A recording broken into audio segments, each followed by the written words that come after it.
നമസ്കാരം, ന്യൂസ് കാനിലേക്ക് ഏവർക്കും സ്വാഗതം. സ്വവർഗരതിക്കാരുടെ ആഗോള കൂട്ടായ്മയായ LGBTQ സമൂഹത്തിനുള്ള ക്രിസ്മസ് സമ്മാനമെന്ന് അവർ തന്നെ വിശേഷിപ്പിച്ച വത്തിക്കാൻ തിരുസംഘം മാർപ്പാപ്പയുടെ അംഗീകാരത്തോടുകൂടി പുറത്തിറക്കിയ ആശീർവാദങ്ങൾക്കുള്ള മാർഗനിർദ്ദേശ രേഖയിൽ വൈദികർക്ക് സ്വവർഗഭോഗികളായ പങ്കാളികളെ ആശീർവദിക്കുന്നതിനുള്ള നിർദ്ദേശം ദൂരവ്യാപകമായ പ്രത്യാഘാതങ്ങൾക്ക് വഴിവെക്കുമെന്നുള്ള കാര്യത്തിൽ ഒരു സംശയത്തിനും ഇടയില്ല. ദൈവം പാപികളെ സ്നേഹിക്കുന്നുവെന്നും പാപത്തെയാണ് വെറുക്കുന്നത് എന്നൊക്കെയുള്ള ഡയലോഗുകൾ സ്വവർഗരതി അനുകൂലികൾ തട്ടിമൂളിക്കുന്നുണ്ടെങ്കിലും ദൈവവചനത്തിന് അന്നും ഇന്നും ഒരിക്കലും മാറ്റമില്ലാത്തതിനാൽ ഇത്തരം ഗൂഢലക്ഷ്യങ്ങളോടുകൂടിയുള്ള ജൽപ്പനങ്ങൾക്ക് പ്രസക്തിയില്ല എന്നുള്ളത് ദൈവവചനത്തെ ആദരിക്കുന്ന ആർക്കും മനസ്സിലാക്കാവുന്നതേ ഉള്ളൂ. ദൈവത്തിൻ്റെ സൃഷ്ടികർമ്മം ഇന്നും ഭൂമിയിൽ നിലനിൽക്കുന്നതും മുന്നോട്ടു പോകുന്നതും സ്ത്രീയും പുരുഷനും ഒരുമിച്ച് ചേരുന്നതിലൂടെയുള്ള കുടുംബ സംവിധാനത്തിൽ കൂടിയാണ്.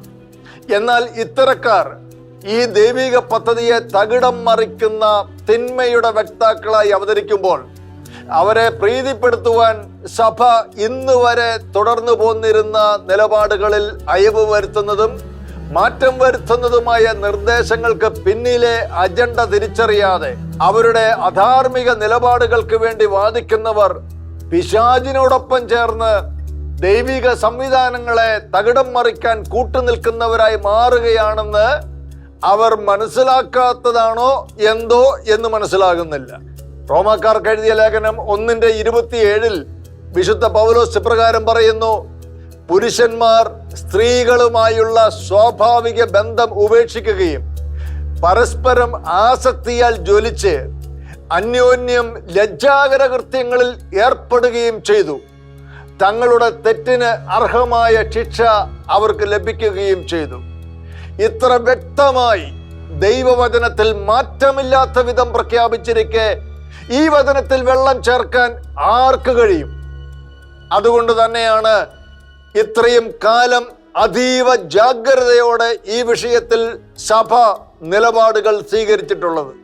ദൈവകരുണയുടെ വ്യാപനമെന്നോ ദൈവശാസ്ത്രത്തിന്റെ പുരോഗതിയെന്നോ എന്ത് ഓമനപ്പേരിട്ട് വിളിച്ചാലും സത്യവിശ്വാസ പ്രബോധനങ്ങളിൽ നിന്ന് ദൈവജനത്തെ അകറ്റുന്ന ചിന്താഗതികൾ അത് എവിടെ നിന്ന് വന്നാലും, വിശുദ്ധ പൗലോസിന്റെ ഭാഷയിൽ സ്വർഗത്തിൽ നിന്ന് ഒരു ദൂതൻ തന്നെ വന്നു പറഞ്ഞാലും അതിന് കർത്താവിന്റെ ആശീർവാദം ഉണ്ടാകുകയില്ല എന്ന് പറയേണ്ടിയിരിക്കുന്നു. എവിടെ നിന്നാണ് ഈ രേഖയുടെ ഉത്ഭവം എന്നത് നമ്മൾ ചിന്തിക്കേണ്ടിയിരിക്കുന്നു. സ്വവർഗാനുരാഗികളെന്ന് അവകാശപ്പെടുന്നവർക്ക് വേണ്ടി ലോകവ്യാപകമായി നടന്ന ക്യാമ്പയിനുകളുടെ ഫലമായി ഇന്ന് പല രാജ്യങ്ങളിലും അവരുടെ ബന്ധങ്ങൾക്ക് സ്വീകാര്യത നേടിയെടുക്കുവാൻ അവർക്ക് കഴിഞ്ഞുവെങ്കിലും സഭയിൽ ഇത്തരം ബന്ധങ്ങൾക്ക് അംഗീകാരം ലഭിച്ചിരുന്നില്ല. എന്നാൽ ഈ അടുത്ത കാലങ്ങളിൽ യൂറോപ്പിൽ, വിശേഷിച്ച് ജർമ്മൻ സഭയിൽ ഇത്തരം പങ്കാളികളെ അംഗീകരിക്കണമെന്നുള്ള വാദം പ്രബലപ്പെട്ടു. ഇതിന് പിന്നിൽ ഫ്രീമേസൺ, ഇല്യൂമിനാറ്റി പ്രസ്ഥാനങ്ങളുടെ പിന്തുണയോടുകൂടി ചില ബിഷപ്പുമാർ അടക്കമുള്ളവർ കരുക്കൾ നീക്കിയതിന്റെ ഫലമായി സ്വവർഗരതി പങ്കാളികളെ ആശീർവദിക്കുന്ന അവസ്ഥയിൽ വരെ ജർമ്മൻ സഭയിൽ കാര്യങ്ങൾ എത്തിച്ചേർന്നു. 2026 ഔദ്യോഗിക ചടങ്ങുകളോടെ തന്നെ ഇത്തരം ആശീർവാദം നൽകുവാൻ അവർ വോട്ടിനിട്ട് തീരുമാനിക്കുകയും ചെയ്തു.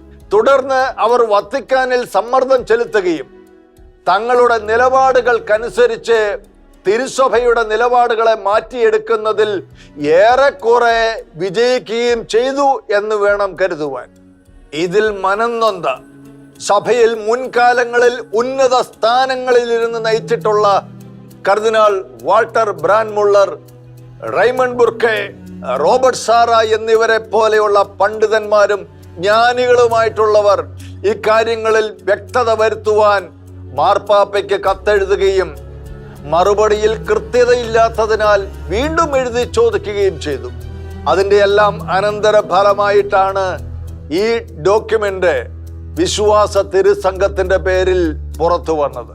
ഇങ്ങനെ ഇരിക്കെയാണ് ഈ ഡോക്യുമെന്റ് വിവിധ ആശീർവാദങ്ങളെക്കുറിച്ചുള്ള മനോഹരമായ രേഖയാണെന്നും ഇതിൽ എല്ലാ തരക്കാർക്കുമുള്ള ആശീർവാദങ്ങൾ ഉണ്ടെന്നുമെന്നൊക്കെ പലരും തട്ടിമൂളിക്കുന്നത്. രേഖയുടെ ആമുഖത്തിൽ വിവിധ ആശീർവാദങ്ങളെക്കുറിച്ച് പറയുന്നുണ്ടെങ്കിലും ഈ രേഖയിൽ കൃത്യമായി സ്വവർഗ പങ്കാളികൾക്ക് നൽകേണ്ട ആശീർവാദത്തെക്കുറിച്ച് തന്നെയാണ് പ്രതിപാദിക്കുന്നത്. വാസ്തവത്തിൽ ഒരു ആശീർവാദം എന്നതിലുപരി സ്വവർഗ പങ്കാളികൾ പ്രതീക്ഷിക്കുന്നത് പോലെയുള്ള ഒരു അംഗീകാരത്തിന്റെ രേഖയായിട്ട് വേണം ഇതിനെ കാണേണ്ടത്. ഈ രേഖ സ്വവർഗഭോഗികളെ സന്തോഷിപ്പിക്കാനോ അതോ അവരുടെ മാനസാന്തരത്തിലേക്ക് അവരെ നയിക്കാനാണോ എന്നുള്ളതാണ് ആദ്യം വ്യക്തമാക്കേണ്ടത്. എന്നാൽ ഇവിടെ ചിലർ പട്ടിയെയും പൂച്ചയെയും ആശീർവദിക്കാമെങ്കിൽ എന്തുകൊണ്ട് മനുഷ്യർക്ക് ആശീർവാദം കൊടുത്തുകൂടാ എന്ന് ചോദിക്കുന്നുണ്ട്. ഇത് പട്ടിയുടെയും പൂച്ചയുടെയും പ്രശ്നമല്ല, മനുഷ്യന്റെ ആത്മരക്ഷയുടെ പ്രശ്നമാണ്. രേഖയിൽ സൂചിപ്പിക്കുന്നത് പോലെ ഈ ആശീർവാദത്തിലൂടെ അവർ തങ്ങളുടെ തെറ്റുകൾ തിരുത്തി സാധാരണ ജീവിതത്തിലേക്ക് മടങ്ങി വരികയാണ് ലക്ഷ്യമെങ്കിൽ അവർക്ക് കൊടുക്കേണ്ടത് വിടുതലിന്റെ വചനമാണ്. നിങ്ങൾ എൻ്റെ നാമത്തിൽ പിശാചുകളെ പുറത്താക്കണമെന്നുള്ള കർത്താവിന്റെ കൽപ്പന സ്വീകരിച്ചിട്ടുള്ളവർ അതല്ല ചെയ്യേണ്ടത്. അല്ലാതെ അവരുടെ പാപാവസ്ഥയിൽ തന്നെ അവരെ ഉപേക്ഷിക്കുകയാണോ വേണ്ടത്? ഈ വിഷയം ഷെക്കേന ബിഗ് ഡിബേറ്റ് ചർച്ചയ്ക്കെടുത്തപ്പോൾ സഭയിലെ പ്രശസ്തനായ ദൈവശാസ്ത്രജ്ഞനും ബെനഡിക്റ്റ് മാർപ്പാപ്പയുടെ ശിഷ്യനുമായിരുന്ന ഫാദർ ഡോക്ടർ അരുൺ കലമറ്റത്തിൽ പ്രതികരിച്ചത് ഇങ്ങനെയാണ്. ഇതൊക്കെ പ്രബോധനത്തിന്റെ കുറവാണ്. ഒരാശീർവാദം ഒരാളെ മാനസാന്തരത്തിലേക്ക് നയിക്കുകയും മാനസാന്തരത്തിലൂടെ അത് പൂർത്തിയാകുകയും ചെയ്താൽ നിന്നിൽ അത് ഫലമുണ്ടാക്കുകയുള്ളൂ എന്ന് എടുത്തു പറയേണ്ടതുണ്ട്. ഒരച്ഛൻ ആശീർവദിക്കേണ്ട സാഹചര്യം വന്നാൽ പോലും ഞാൻ ആശീർവദിച്ചുകൊണ്ടാകുന്നില്ലല്ലോ, നീ അത് സ്വീകരിക്കാൻ കഴിയുന്ന വിധത്തിൽ വിശുദ്ധീകരിക്കപ്പെടണ്ടേ, അതിനൊരുങ്ങണ്ടേ, ഇത് നിർത്തണ്ടേ എന്നൊക്കെ മുഖത്ത് നോക്കി പറയണം. പകരം അതിനെ പ്രോത്സാഹിപ്പിക്കുന്ന അവസ്ഥ ഉണ്ടാവരുത് എന്നാണ്. തിരുസഭ പഠിപ്പിക്കുന്നതാവട്ടെ, മെഡിക്കൽ സയൻസ് പഠിപ്പിക്കുന്നതാവട്ടെ, ഒരിക്കലും ഇതൊരു ജനറ്റിക്കലി അതൊരു ശരീരത്തിന്റെ പ്രത്യേകതയല്ല എന്ന് തന്നെയാണ്. അഥവാ മറുവശത്ത് പറഞ്ഞാൽ ഇത് ശരീരത്തിന്റെ പ്രത്യേകത കൊണ്ടാണ് ഒരാൾക്കൊരു ഹോമോസെക്ഷൽ താല്പര്യം ഉണ്ടാകുന്നത് എന്ന് നാളിതുവരെ ഒരു മെഡിക്കൽ തിയറിയും പ്രൂവ് ചെയ്തിട്ടില്ല. അതൊട്ട് സാധ്യവുമല്ല. കാരണം ലൈംഗിക ആകർഷണം എന്ന് പറയുന്നത് ശരീരത്തിന്റെ അവയവങ്ങളിൽ ഇരിക്കുന്ന ഒരു കാര്യമല്ല. ഉദാഹരണത്തിന് ഒരു ചെറിയൊരു ഉദാഹരണം പറഞ്ഞാൽ, ഇപ്പൊ ഒരാളോട് ലൈംഗിക ആകർഷണം തോന്നുന്നു കരുത്. ഒരു സ്വാഭാവികമായ ബന്ധത്തിലുള്ള ഒരാൾ തന്നെ ഒരു ഉദാഹരണം പറയാൻ വേണ്ടി കുറച്ച് കടന്നൊരു ഉദാഹരണമാണെന്ന് വിചാരിച്ചു. ആരും കാണാത്ത ഒരു സ്ഥലത്ത്, വളരെ ഇരുട്ടുള്ള ഒരു സ്ഥലത്ത് അങ്ങനെ സ്പർശിക്കുകയും അങ്ങനെയൊക്കെ ചെയ്തുകൊണ്ടിരിക്കുന്നു. പെട്ടെന്ന് അവിടെ പ്രകാശം വരുന്നു എന്ന് വിചാരിക്കുക. ആ സമയത്താണ് ഇതെന്റെ സഹോദരിയാണെന്നോ അല്ലെങ്കിൽ മറ്റൊരാളാണെന്നോ തിരിച്ചറിയുന്നതെന്ന് കരുതുക. തൽക്ഷണം ആ ആളുടെ അത്തരമൊരു വികാരം തന്നെ അങ്ങ് ഇല്ലാണ്ടാകും. കാരണം ആ ലൈംഗിക ഉണർവ്, താല്പര്യം ഉണ്ടാകുന്നത് ശരീരത്തിൽ നിന്നല്ല, മനസ്സിൽ നിന്നാണ്. മറുവശത്ത് ശരീരത്തിന്റെ ഒരു നീടാണ് വിശപ്പ്. ആ മനുഷ്യൻ വിശന്നിട്ട് അത് കഴിക്കാൻ തുടങ്ങുമ്പോഴാണ് തന്റെ ഫുഡല്ല അത് എന്ന് തോന്നും. എന്നത് കണ്ട് അയാളുടെ വിശപ്പ് പോകത്തില്ല. കാരണം അത് ശരീരത്തിന്റെ പ്രത്യേകതയാണ്. ഇത് മനുഷ്യന്റെ മനസ്സിന്റെയും കാഴ്ചപ്പാടിന്റെയും പരിണിതഫലമാണ് ഈ ഹോമോസെക്ഷൽ ഓറിയന്റേഷൻ എന്ന് പറയുന്നത്. ഹോമോസെക്ഷൽ ഓറിയന്റേഷനോട് കൂടെ ഒരാളും ജനിതകമായി ജനിക്കുന്നില്ല എന്ന് തന്നെയാണ് ഇന്ന് വരെയുള്ള സ്റ്റഡീസ് ഒക്കെ സത്യത്തിൽ. ഈ മേഖലയിൽ വർക്ക് ചെയ്യുന്ന ആളുകളോട് ചോദിച്ചാൽ, അവർ കൗൺസിൽ ചെയ്യുന്ന വ്യക്തികളൊക്കെ പറയും they will have A kind of experience of misuse. ചെറുപ്പത്തിൽ എപ്പോഴെങ്കിലും ലൈംഗികമായി ദുരുപയോഗിക്കപ്പെട്ടതിൻ്റെ ഒരു അനുഭവത്തോടു കൂടെ തന്നെയാണ് ഇതിൽ വലിയൊരു ശതമാനം ആളുകളും ഇതിലേക്ക് വരുന്നത്. ചിലപ്പോൾ വളരെ ഭീകരമായി ആക്രമിക്കപ്പെട്ടു, അല്ലെങ്കിൽ ഒരാൾ പ്രതീക്ഷിക്കാതെ, പിന്നീട് അത് ഭയങ്കര ഭയമായി നിന്നു. പിന്നീട് എപ്പോഴെങ്കിലുമൊക്കെ സ്വന്തം വർഗത്തിൽപ്പെട്ട ഒരാൾ അങ്ങനെ സമീപിച്ചപ്പോൾ ഇത് വലിയ അപകടമില്ലാന്ന് തോന്നി, അപ്പം അതൊക്കെ ചിലപ്പോൾ ട്രൈ ചെയ്ത് നോക്കി, അങ്ങനെ അത് വളർന്ന് വികസിക്കുക ചെയ്യുന്നു. ഇനി അതുപോലെ മറ്റൊരു സാധ്യത, ഇപ്പം ചിലപ്പോൾ ചില കുട്ടികളൊക്കെ നേരിടുന്ന ഒരു പ്രശ്നമാണ്, ഒരു പെൺകുട്ടിക്ക് വേണ്ടി അല്ലെങ്കിൽ ഒരു ആൺകുട്ടിക്ക് വേണ്ടി വല്ലാതെ കാത്തിരുന്നു. ജനിച്ചത് പെൺകുട്ടിയാണ്, അപ്പൊ ആൺകുട്ടിയെ പോലെ തന്നെ മുടിയൊക്കെ വെട്ടി അതിന് ആൺകുട്ടികളെ ഷർട്ടൊക്കെ ഇടിപ്പിച്ച് ചെറുപ്പത്തിലൊക്കെ അങ്ങനെ വളർത്താലോ, അങ്ങനെ കുറച്ചാൾ വളർത്തി. എന്തുണ്ടാവും, ഗ്രാജുവലി ആ കൊച്ചു സ്കൂളിലൊക്കെ ചെല്ലുമ്പം എന്നെ കണ്ട ആണിനെ പോലെ ഇരിക്കും, പക്ഷെ ഞാനിപ്പോൾ പെൺകുട്ടികളുടെ കൂടെയാണ് കളിക്കേണ്ടത്, ആൺകുട്ടികളുടെ കൂടെയാണ് കളിക്കേണ്ടത്, ആരാണ് എൻ്റെ ഫ്രണ്ട്സ്? അതൊരു സെക്ഷൽ ഐഡന്റിറ്റി ക്രൈസിസ് ഉണ്ടാക്കും. Sexual identity crisis. ഇങ്ങനത്തെ ക്രൈസിസുകളിൽ നിന്ന് പതുക്കെ ഡെവലപ്പ് ചെയ്തിട്ട് ഹോമോസെക്ഷുവാലിറ്റിയിലേക്ക് പോകും. ഇങ്ങനെ തുടങ്ങി പാരന്റിങ്ങിന്റെ മറ്റു ചില പ്രശ്നങ്ങൾ തുടങ്ങിയുള്ള ഒത്തിരി കാരണങ്ങളാണ് ഈ ഹോമോസെക്ഷുവാലിറ്റിയുടെ പുറകിലുള്ളത്. അവയാണ് നമ്മൾ അഡ്രസ് ചെയ്യേണ്ടത്. ഇനി ഏറ്റവും പ്രധാനപ്പെട്ട ഒരു കാര്യം എന്താണ്, നമ്മൾ വെറുതെ നോക്കിയാൽ ഇപ്പം യൂറോപ്പിലാണോ നമ്മുടെ ഇന്ത്യയിലാണോ കൂടുതൽ ഹോമോസെക്ഷൽസ് ഉള്ളതെന്ന് ചോദിക്കാൻ നമുക്കങ്ങനെ കണ്ടുപിടിക്കാനൊന്നും പറ്റത്തില്ല. പക്ഷെ എന്നാലും നമുക്ക് അറിയാവുന്നിടത്തോളം അറ്റ്ലീസ്റ്റ് ഡിക്ലെയർ ചെയ്യുന്ന ഹോമോസെക്ഷൽസിന്റെ നമ്പറിലെങ്കിലും യൂറോപ്പിന്റെ അടുത്തൂടെ പോലും നമ്മുടെ നാട് വരില്ല. കാരണം എന്താണ്? ഒറ്റ കാരണം, നമ്മുടെ നാട്ടിൽ അതൊരു മോശം കാര്യമാണെന്ന് എല്ലാവർക്കും അറിയാം. എല്ലാവരും അതിനെ അത് കേൾക്കുമ്പോൾ തന്നെ അയ്യേ ഞാനങ്ങനെ ആവരുത് എന്നൊരു ചിന്ത ആളുകളുടെ മനസ്സിൽ ചെറുപ്പം മുതലുണ്ട്. ഈ യൂറോപ്പിന്റെ കോണ്ടെക്സ്റ്റിൽ ഒരു സ്കൂളിൽ പോലും ഒരു 7ാം ക്ലാസ്സിലായ കൊച്ചിനോട് ടീച്ചർ ചോദിക്കും, മോളെ നീ ഹോമോസെക്ഷൽ ആണോ ഹെറ്ററോസെക്ഷൽ ആണോ? ഒരു പിടി ഞാനിങ്ങനെ ഹോമോസെക്ഷലാ. അപ്പോൾ ടീച്ചർ പറയും, ഓ വണ്ടർഫുൾ, നീ സ്പെഷ്യലാണ്, ഈ യുണീക്കാണ്, മറ്റുള്ളവരെ പോലെ അല്ല, എല്ലാവരും ഇങ്ങനെയൊക്കെ, പക്ഷെ നീ മാത്രം എന്താ പ്രത്യേകതയുള്ളതാ എന്ന് പറഞ്ഞാൽ എല്ലാവരും ഒന്ന് അപ്ലോസ് ഒക്കെ ചെയ്ത് കഴിയുമ്പോൾ ആ കൊച്ചിനത് കൊള്ളാന്ന് തോന്നും. മാത്രമല്ല അങ്ങനത്തെ ആളുകൾ കിട്ടുന്ന റെക്കഗ്നിഷൻസ് അതുപോലെ ഒരു വെറൈറ്റി പേഴ്സൺ ആകാനായിട്ടുള്ള പ്രേരണ ജനിപ്പിക്കും. ഉദാഹരണത്തിന് നമ്മുടെ നാട്ടിലൊക്കെ ചില ആളുകൾ വളരെ വികൃതമായ വിധത്തിൽ തലയൊക്കെ കാണിച്ച് നടക്കുകയോ ടാറ്റു ഒക്കെ അടിച്ച് നടക്കുകയോ ചെയ്യുന്ന ആള് കാണുമ്പോൾ അത് അടുത്ത വരുന്ന ജനറേഷൻസിനെ അത് വികൃതമാണെന്ന് പോലും ചിന്തിക്കാതെ അനുകരിക്കാൻ വല്ലാതെ പ്രേരിപ്പിക്കും. കാരണം അതുവഴി ഞാൻ വ്യത്യസ്തനാകും. മറ്റാരുടെയും മേത്തില്ലാത്തൊരു പടം എന്റെ മേത്തുള്ളപ്പോൾ ഞാൻ വ്യത്യസ്തനായി, വേറെ ആരുടെയും തലയിരിക്കാത്ത പോലെ എന്റെ തലയിരിക്കുമ്പം ഞാൻ വ്യത്യസ്തനായി എന്ന് ഒരു യൂത്ത് ഉറപ്പായിട്ടും വ്യത്യസ്തനാവാൻ ആഗ്രഹിക്കും. അതിന്റെ ഒരു ഭാഗമായിട്ട് സെക്ഷുവാലിറ്റിയിൽ ഞാൻ ഡിഫറൻ്റ് ആണ് എന്ന് കാണിക്കുകയും അത് പറയുകയും ചെയ്യുന്നത് അഭിമാനകരമാണെന്ന് അവതരിപ്പിക്കപ്പെടുന്ന ഒരു നാട്ടിൽ, ഒരു സംസ്കാരത്തിൽ ഇത് നന്നായി വളരും. അതുകൊണ്ടാണ് തിരുസഭ കഴിഞ്ഞ കാലങ്ങളിലൊക്കെ എപ്പോഴും അങ്ങനെ ഒരു ഇമേജ് കൊടുക്കരുത് എന്ന് തന്നെ പറഞ്ഞുകൊണ്ടിരുന്നത്. ഇതൊരു വലിയ ഉത്തരവാദിത്തമാണ്. സാർക്ക് ആവർത്തിച്ച് പറഞ്ഞതുപോലെ ഇത് നമ്മുടെ മേലിടുന്നത് ഒരു ഹ്യൂജ് റെസ്പോൺസിബിലിറ്റിയാണ്. വിവേകം വിവേകം വിവേകം എന്ന് മാത്രമേ നമുക്ക് അതിനെക്കുറിച്ച് പറയാൻ പറ്റുള്ളൂ. ഈ വിവേകത്തോടുകൂടെ ശ്രദ്ധാപൂർവം ആദ്യം ചെയ്യേണ്ടത് ആശീർവദിക്കലുമല്ല, ആദ്യം ചെയ്യേണ്ടതിന്റെ തിന്മയെക്കുറിച്ച് പഠിപ്പിക്കലാണ്. നിങ്ങളൊരു തിന്മയുടെ അവസ്ഥയിലാണ്, നിന്നെ രക്ഷപ്പെടാൻ ഞാൻ പ്രാർത്ഥിച്ച് സഹായിക്കാമെന്ന് പറഞ്ഞുകൊണ്ടേ അച്ഛനത് ചെയ്യാവും. അതാണ് കൂടുതൽ ശക്തമായി പറയേണ്ടിയിരുന്ന ഒരു കാര്യം. നീ ഒരു തിന്മയുടെ അവസ്ഥയിലാണ്, ആ തിന്മ നിന്നെ നിത്യനാശത്തിലേക്ക് കൊണ്ടുപോകും. അങ്ങനെ പോകാതിരിക്കാനുള്ള സ്ട്രെങ്ത്, എന്താ തിരിച്ചു വരാനുള്ള ശക്തി നിനക്ക് കിട്ടാൻ വേണ്ടി ഞാൻ കുഞ്ഞ് നിങ്ങൾക്ക് വേണ്ടി പ്രാർത്ഥിക്കാമെന്നേ പറയാവൂ. അതൊരിക്കലും ഒരു പബ്ലിക് സ്പേസിൽ ചെയ്യേണ്ട കാര്യവുമല്ല. സ്വർഗ പങ്കാളികളെ ഒരുമിച്ച് നിർത്തി വിവാഹത്തിലെ എന്ന പോലെ ആശീർവദിക്കുക എന്നത് ആരുടെ അജണ്ടയാണെന്ന് തിരിച്ചറിയാൻ ഈ വാക്കുകൾ ധാരാളം മതി. വിവാഹമെന്ന് തോന്നിപ്പിക്കുന്നതിന്റെ വിദൂര സാധ്യതകൾ പോലും ഉണ്ടാകാൻ പാടില്ല എന്ന് രേഖയിൽ പറയുന്നുണ്ടെങ്കിലും ഇവരെ ഒന്നിച്ചു നിർത്തി അവരുടെ നടുവിൽ നിന്ന് ആശീർവദിക്കുന്നത് എന്ത് സൂചനയാണ് സമൂഹത്തിന് നൽകുന്നത്? സ്ഥാനമാനങ്ങളെക്കാൾ അധികം ദൈവവചനത്തിന് പ്രാധാന്യം കൊടുക്കുന്നവർ ഈ വിഷയത്തിൽ ശബ്ദമുയർത്തുവാൻ ഇനിയും എഴുന്നേറ്റ് വരണം. മെത്രാൻ സമിതികളിൽ ഈ കാര്യങ്ങൾ ചർച്ചകളിൽ കൊണ്ടുവരികയും കൃത്യവും വ്യക്തവുമായ നിലപാടുകൾ വിശ്വാസികളെ യഥാസമയങ്ങളിൽ അറിയിക്കുകയും വേണം. ഇല്ലെങ്കിൽ അനേകം ചെറുപ്പക്കാർ സഭയുടെ നിലപാടുകളിൽ സംശയമുള്ളവരായി തീരുകയും തെറ്റിദ്ധരിക്കപ്പെടുകയും ഇത്തരം അസന്മാർഗികതകളിലേക്ക് അവർ വീണുപോകുകയും ചെയ്താൽ അതിൻ്റെ ഉത്തരവാദിത്തം സഭയെ നയിക്കുന്നവർക്ക് കൂടി ഉള്ളതാണെന്ന് ഓർമ്മപ്പെടുത്തുകയാണ്. ക്രിസ്തുവും അപ്പോസ്തലന്മാരും കാണിച്ചു തന്ന ഒരു മാതൃക നമുക്കുണ്ട്.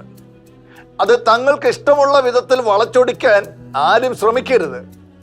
വ്യഭിചാരത്തിൽ പിടിക്കപ്പെട്ട പാപനിയായ സ്ത്രീയോട് ഞാനും നിന്നെ വിധിക്കുന്നില്ല എന്ന് പറഞ്ഞ കർത്താവ് ഇനി മേലിൽ പാപം ചെയ്യരുത് എന്ന കൽപ്പനയും അവൾക്ക് കൊടുത്തു വിടുന്നുണ്ട് എന്ന് മറക്കാതിരിക്കുക. സ്നേഹം നിരവധി പാപങ്ങളെ മറയ്ക്കും എന്ന് ദൈവത്തിന്റെ വചനം പറയുന്നു. സ്വവർഗരതി എന്ന തിന്മയെ എതിർക്കുന്നവർ കർത്താവിന്റെ സ്നേഹത്തെക്കാൾ ഉപരി അവർ പരീശ മനോഭാവമുള്ളവരാണെന്ന് ചിലരൊക്കെ ആക്ഷേപിക്കാറുണ്ട്. വാസ്തവത്തിൽ മനുഷ്യരെ അവരുടെ തിന്മയിൽ ഉപേക്ഷിക്കുന്നതാണോ അതോ അവരെ അതിൽ നിന്ന് വീണ്ടെടുക്കുവാന് ആത്മാർത്ഥമായി പരിശ്രമിക്കുന്നവരാണോ യഥാർത്ഥത്തിൽ ക്രിസ്തുവിന്റെ സ്നേഹത്തെ വെളിപ്പെടുത്തുന്നവർ എന്നുകൂടി തിരിച്ചറിയണം. അവരുടെ പാപത്തിൽ അവരെ തള്ളിക്കളയാതെ അവരുടെ തെറ്റ് തിരുത്തി അവരെയും ചേർത്ത് പിടിക്കുന്നതാണ് യഥാർത്ഥ ക്രൈസ്തവ സ്നേഹം. അതിനുവേണ്ടിയാണല്ലോ സഭയിൽ കുമ്പസാരമെന്ന കൂദാശ പോലും ക്രിസ്തു സ്ഥാപിച്ചിട്ടുള്ളത്. അവസാനമായി ഒരു കാര്യം കൂടി മനസ്സിലാക്കുക. ദൈവരാജ്യം അവകാശപ്പെടുത്തുകയില്ല എന്ന് കൊരിന്ത്യർ ലേഖനത്തിൽ അക്കമിട്ട് നിരത്തുന്നവരുടെ കൂട്ടത്തിൽ സ്വവർഗഭോഗികളെയും ഉൾപ്പെടുത്തിയിട്ടുണ്ടെങ്കിൽ നിങ്ങൾ വഞ്ചിതരാകരുത് എന്ന വിശുദ്ധ പൗലോസിന്റെ മുന്നറിയിപ്പും നമ്മൾ മറന്നു പോകരുത്. ഒരു മതിൽ പൊളിക്കുന്നതിന് മുമ്പ് പഴമക്കാര് അത് എന്തിനു വേണ്ടി അവിടെ പണിതു എന്നുകൂടി നമ്മൾ തിരിച്ചറിയേണ്ടതുണ്ട് എന്ന് പ്രശസ്ത ധ്യാനഗുരുവും ഷാലോം USA ആത്മീയ ഉപദേഷ്ടാവുമായ ഫാദർ റോയി പാലാട്ടി CMI ഈ വിഷയത്തിൽ പറഞ്ഞ വാക്കുകൾ ഏവരുടെയും കണ്ണുകളെ തുറപ്പിക്കട്ടെ.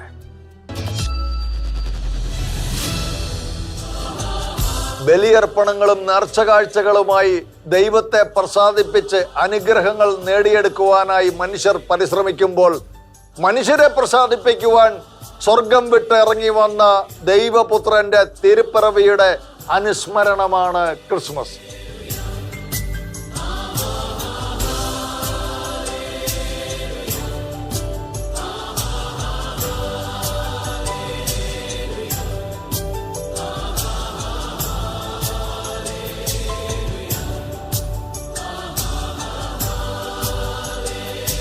മനുഷ്യോൽപത്തിയുടെ ആരംഭം മുതൽ തന്നെ ദൈവത്തെ പ്രസാദിപ്പിക്കുവാനുള്ള മനുഷ്യന്റെ അധ്വാനങ്ങൾ നമ്മൾ കാണുന്നുണ്ട്. ആദ്യ മനുഷ്യരായ ആദത്തിൻ്റെയും ഹൗവയുടെയും സന്തതികളായ ആബേലും കായേനും അവരുടെ ജീവിതത്തിലെ കഷ്ടപ്പാടുകൾക്കെല്ലാം കാരണം തങ്ങളുടെ അപ്പനമ്മമാരുടെ പാപം മൂലമാണെന്നും ദൈവം അവരോട് കോപിച്ചതിൻ്റെ ഫലമാണ് ഇപ്പോൾ തങ്ങളും അനുഭവിക്കുന്നത് എന്ന് അവര് കരുതിയിട്ടുണ്ട്. അങ്ങനെയാണ് തങ്ങളുടെ കഷ്ടപ്പാടുകൾ മാറുവാൻ, നല്ല സ്ഥിതി ഉണ്ടാകുവാൻ ദൈവം പ്രസാദിച്ചാൽ മതിയെന്നും അതിനുവേണ്ടി ദൈവത്തെ പ്രസാദിപ്പിക്കുവാൻ ബലിയർപ്പിച്ചാൽ മതിയെന്നുമുള്ള ചിന്ത കടന്നു വരുന്നതും അവര് അപ്രകാരം ചെയ്തതും. പിന്നീട് അങ്ങോട്ട് വിവിധ തരത്തിലുള്ള ബലിയർപ്പണങ്ങളാണ് നമ്മൾ കാണുന്നത്. ഓരോരുത്തരും അവരുടെ സാമ്പത്തിക നിലയ്ക്കനുസരിച്ച് ദൈവത്തെ പ്രസാദിപ്പിക്കുവാൻ കഠിന പരിശ്രമങ്ങൾ തന്നെ നടത്തിപ്പോന്നു.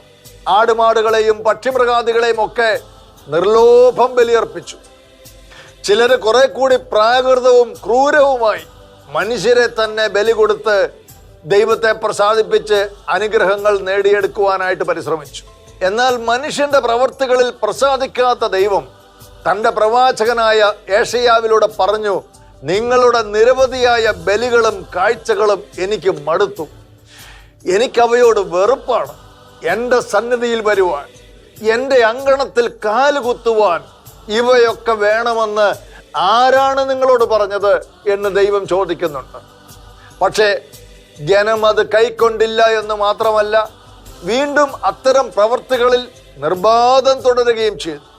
ഒടുവിൽ കാലസമ്പൂർണത വന്നപ്പോൾ പൂർവകാലങ്ങളിൽ പ്രവാചകന്മാർ വഴി വിവിധ രീതികളിൽ പിതാക്കന്മാരോട് സംസാരിച്ച ദൈവം ഒടുവിൽ തൻ്റെ പുത്രനിലൂടെ നമ്മളോട് സംസാരിച്ചുവെന്ന് എബ്രായ ലേഖനത്തിൻ്റെ ആരംഭത്തിൽ തന്നെ പറഞ്ഞിരിക്കുകയാണ്.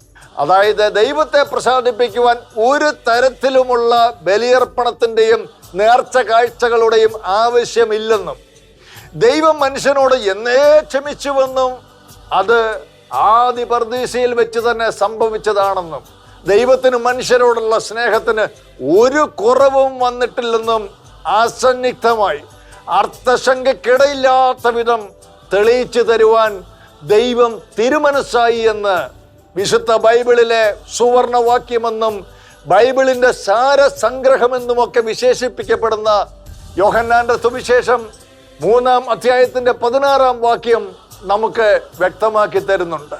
മനുഷ്യർ നഷ്ടപ്പെടുത്തി കളഞ്ഞ ദൈവ മനുഷ്യ ബന്ധം പുനഃസ്ഥാപിക്കുവാനായി, മനുഷ്യനുമായി കൂട്ടായ്മ ഉണ്ടാക്കുവാനായി ദൈവം തന്നെ മുൻകൈയെടുത്ത് മനുഷ്യരുടെ ഇടയിലേക്ക് ഇറങ്ങി വന്നു. വാസ്തവത്തിൽ ഈ ബന്ധത്തിലാണ് നമുക്ക് ആവശ്യമുള്ള സകല നന്മകളും ദൈവം ചേർത്ത് വെച്ചിരിക്കുന്നത് എന്ന മഹാസത്യം റോമാലേഖനം 8:32 വ്യക്തമായി രേഖപ്പെടുത്തിയിട്ടുണ്ട്. സ്വർഗത്തിന്റെ സകല നന്മകളിലേക്കും തുറക്കപ്പെട്ടിരിക്കുന്ന ഒരു വാതിൽ കൂടിയാണ് ഈ വാക്യം. അതായത് യേശുവിനോടുള്ള ബന്ധത്തിൽ ഒരു നന്മയ്ക്കും കുറവില്ലാത്ത വിധത്തിൽ ദൈവം നമുക്ക് വേണ്ടി കരുതിയിട്ടുണ്ട് എന്ന് ആവർത്തിച്ച് ഉറപ്പ് നൽകുകയാണ്. നിത്യനായ ദൈവം ഇന്നലെയും ഇന്നും എന്നും ഒരുവൻ തന്നെ ആയതുകൊണ്ട് ദൈവത്തിന്റെ സ്വഭാവത്തിനും ദൈവത്തിന്റെ പ്രവൃത്തികൾക്കും കടുകിടയ്ക്ക് മാറ്റമുണ്ടാവുകയില്ല. പക്ഷേ സുവിശേഷത്തിന്റെ സത്യമറിയാതെ ഇന്നും അജ്ഞതയുടെ അന്ധകാരത്തിൽ കഴിയുന്ന മനുഷ്യർ ദൈവത്തെ പ്രസാദിപ്പിക്കുവാനുള്ള ശ്രമങ്ങൾ തുടർന്നുകൊണ്ടേയിരിക്കുന്നു. ദൈവത്തോടുള്ള ബന്ധത്തിലേക്ക് മടങ്ങി വരാത്ത മനുഷ്യന്റെ ദുരവസ്ഥയാണ് ഇന്നും ലോകത്തിൽ കണ്ടുകൊണ്ടിരിക്കുന്നത്. ദൈവങ്ങളുടെ പേരിലും ദൈവാരാധനയുടെ പേരിലുമുള്ള തമ്മിൽ തല്ലും കലഹങ്ങളും അതാണ് വ്യക്തമാക്കുന്നത്. ചിലർ മനുഷ്യരെ കൊന്നൊടുക്കുന്നത് പോലും അവരുടെ ദൈവനാമത്തെ വിളിച്ചുകൊണ്ട് തന്നെയാണ് എന്നുള്ളത് ഒരേ സമയം കൗതുകമുണർത്തുന്നതും ഒപ്പം ബീഭത്സവുമാണ്. ക്രിസ്മസ് നാളുകളിൽ നമ്മൾ സാധാരണ കേൾക്കുന്ന ഒരു വാക്യമുണ്ട്: 1000 പുൽക്കൂട്ടിൽ ഉണ്ണി പറന്നാലും നിന്റെ ഹൃദയത്തിൽ പറന്നില്ലെങ്കിൽ എന്ത് പ്രയോജനമെന്ന്. ഇതൊരുപാട് കേട്ട് പഴകിയതാണ്. പക്ഷേ ഒരിക്കലും പ്രസക്തി നഷ്ടപ്പെടാത്ത, മാറ്റമില്ലാത്ത നമ്മുടെ കർത്താവിൻ്റെ വചനം വിശുദ്ധ പത്രോസിന്റെ ലേഖനത്തിലൂടെ അസന്നിഗ്ധമായി ഇപ്രകാരം പറയുന്നുണ്ട്: ക്രിസ്തുവിനെ കർത്താവായി നിങ്ങളുടെ ഹൃദയത്തിൽ പൂജിക്കുവിൻ. ഇത് കേൾക്കുന്ന ഓരോരുത്തരുടെയും ഹൃദയങ്ങളിൽ ദൈവവചനത്തിന്റെ വെളിപ്പാട് ലഭിക്കട്ടെ എന്നും അതുവഴി ക്രിസ്തു എന്നിൽ ജീവിക്കുന്നുവെന്ന് വിശുദ്ധ പൗലോസിനെ പോലെ പ്രഖ്യാപിക്കുവാനും ആ ക്രിസ്തുവിന് സാക്ഷ്യം വഹിക്കുവാനും സാധിക്കട്ടെ എന്ന് തീവ്രവും ആത്മാർത്ഥവുമായി പ്രാർത്ഥിച്ചുകൊണ്ടും ഏവർക്കും ക്രിസ്മസിന്റെ ആശംസകൾ നേർന്നുകൊണ്ടും ന്യൂസ് കാൻ ഈ ആഴ്ച സമാപിക്കുന്നു. വീണ്ടും അടുത്തയാഴ്ച.